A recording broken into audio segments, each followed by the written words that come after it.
Have you ever wondered how difficult it is for women to become a leader in IT and remain a woman? Our next speaker is a life example that it's possible. She has been in Nokia for over 20 years, going through various positions from pre-sales, network design, project management, sales and pricing transformation, to her current position of Executive Operations Director in Europe's Project Management Office of Fixed Networks. Her vast career path made her realize how vital gender diversity is important and needed in the IT industry. Right ahead of us, mind shifter and role model for future female leaders.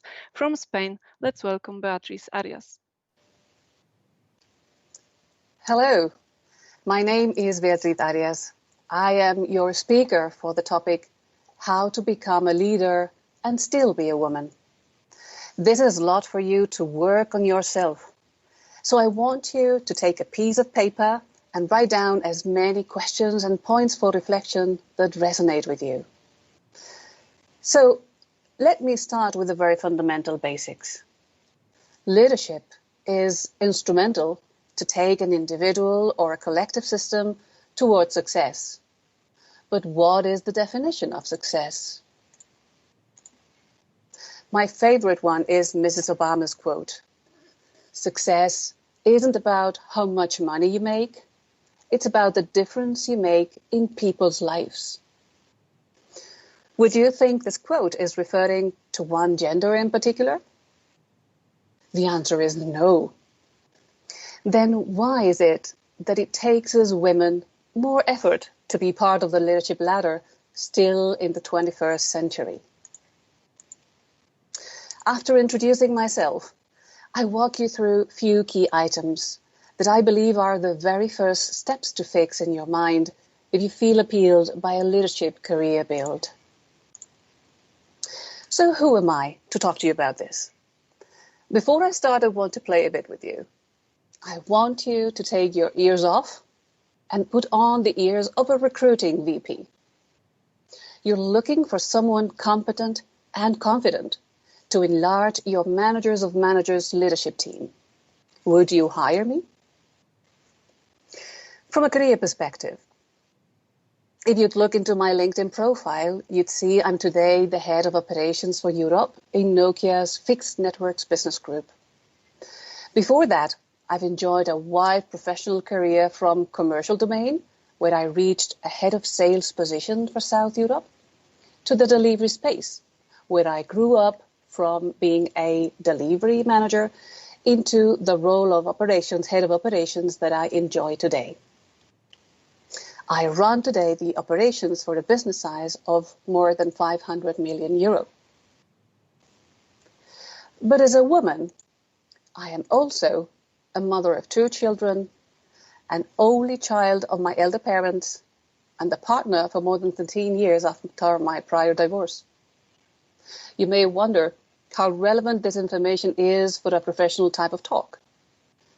Let me share with you my own experience. When I was a young worker, I always thought that my work environment did not need to know about my personal life.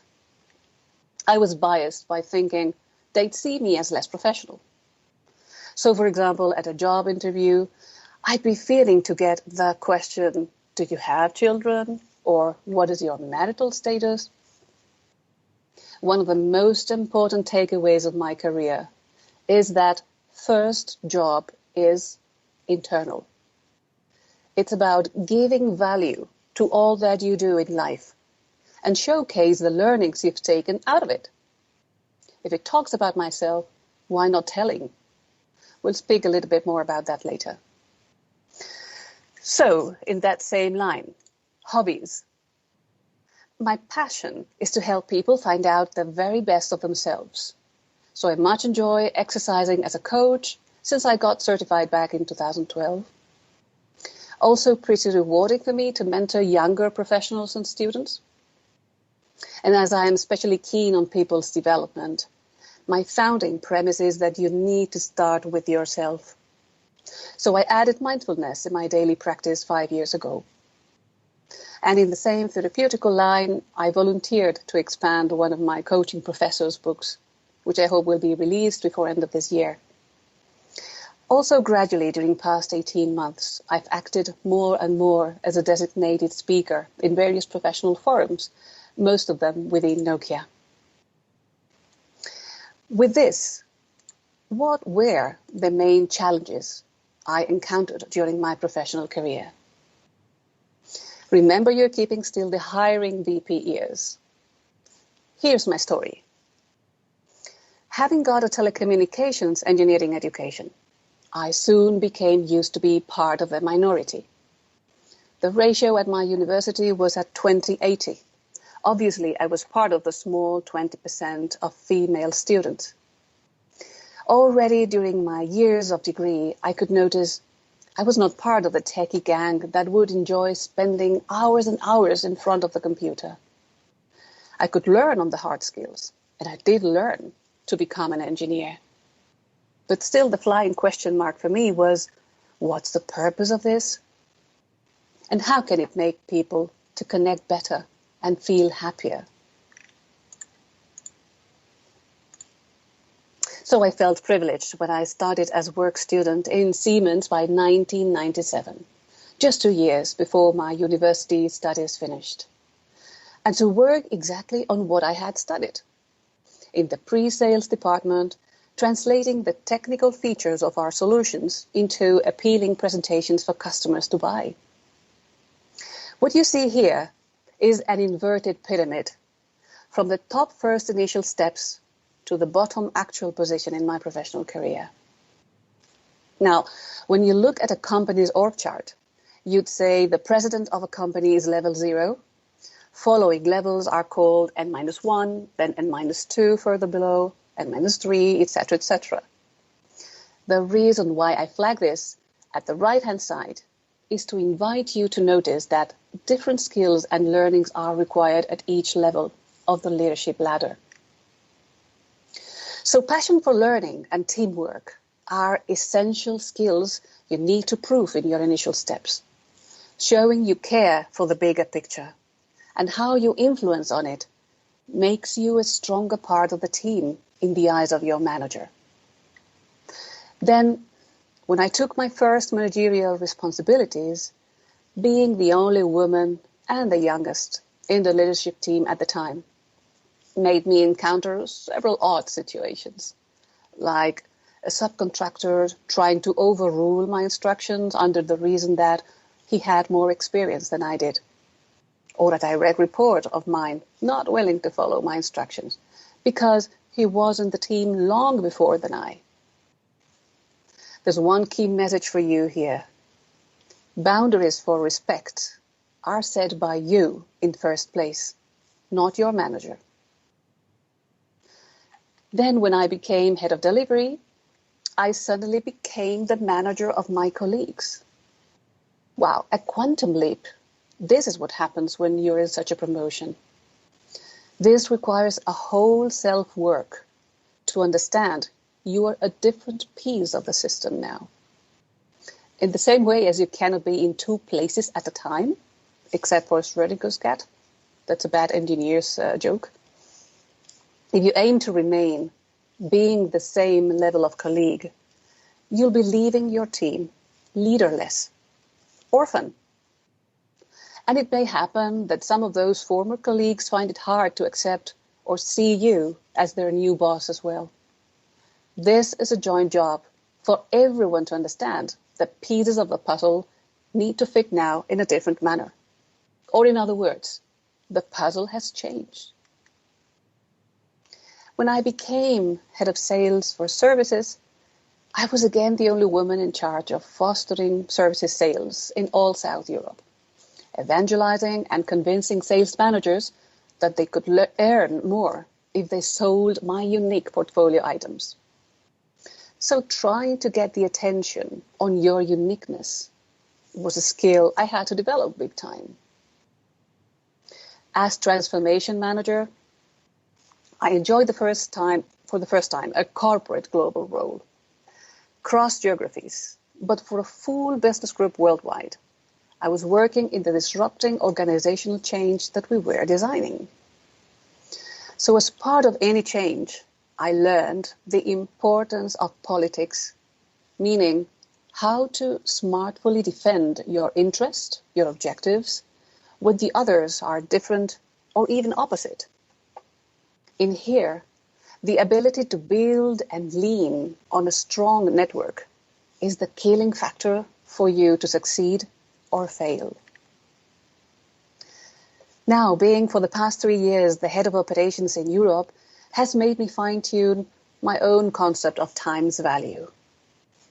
Being a manager of managers implies you work much more on the next step definition and allow your direct reports to operate with their teams. You tell them the what and give them the space to define the how. Would you say any of these learnings are gender specific? Now, as I said before, there are other features of myself beyond career experience that I also considered as defining me. Patience, balance between letting go and resilience, teamwork, active listening or leaving space for development while still guiding, being able to learn from the junior, the power of now as an enormous booster for efficiency, storytelling and the ability to persuade, or being able to organize my own rainforest mind thoughts. You may wonder if this personal, maybe too personal, aspect of your life should be exposed. One of the key learnings I've made is that any angle of your personal life gives you a unique opportunity to develop yourself and your leadership skills. So definitely, at an interview, these would be highlights I would remark.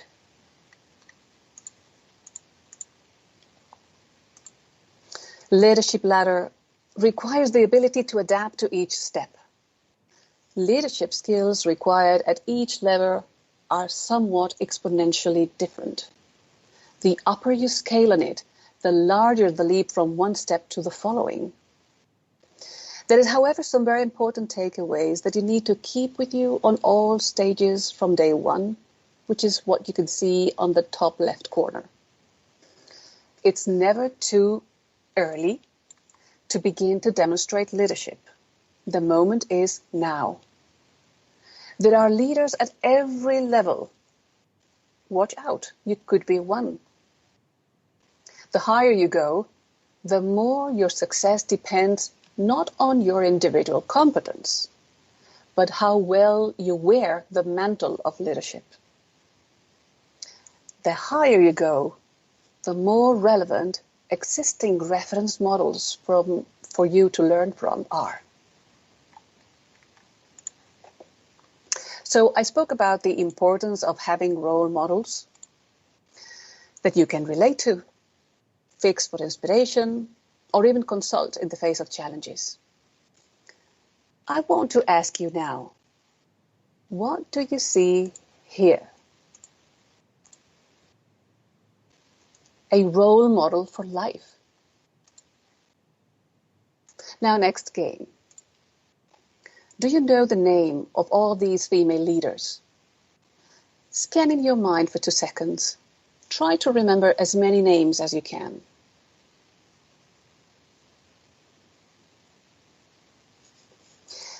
This was only a game.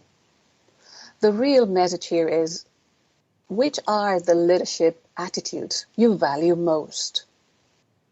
Look for a role model, or more than one, that you like to know about.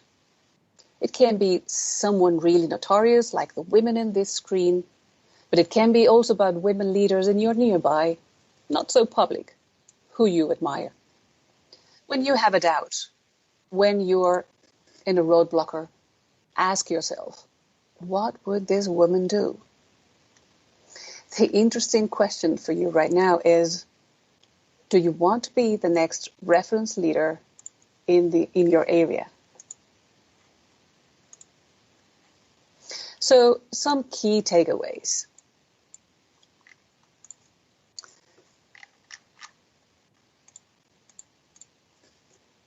Pick your variety of role models.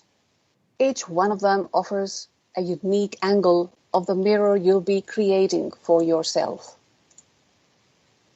Say yes to opportunities, even if you don't feel you fulfill 100% of the requirements.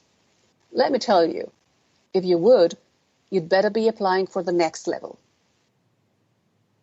80% rule, I love this one. Your managers will not be looking for the perfect deliverable, but for the good enough one.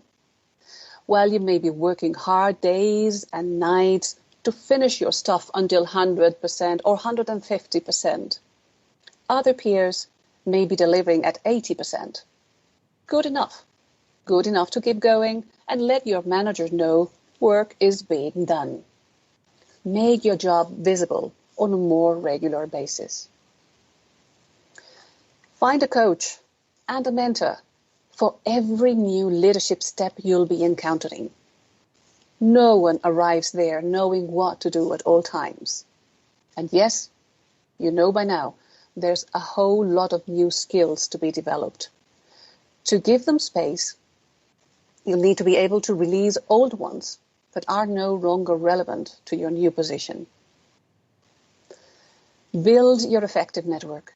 Create your group of allies who will dare to give you valuable feedback to help you grow. Give visibility and celebrate other women's successes around you. The worst thing a woman can do is keep believing in fairy tales and feeling threatened by the only evil character of the movie, a witch, another woman. Now, from this moment on, go and network, and keep networking, and never stop taking the chance of every new interaction to build a strong network of relationships where you make yourself known. Remember, I asked you if you would hire me for your leadership team. I hope you'd give me that chance. If not, thank you so much for this space for me to keep improving. Thank you. Thank you, Beatriz, for this inspiring talk. Let's move to the next speech.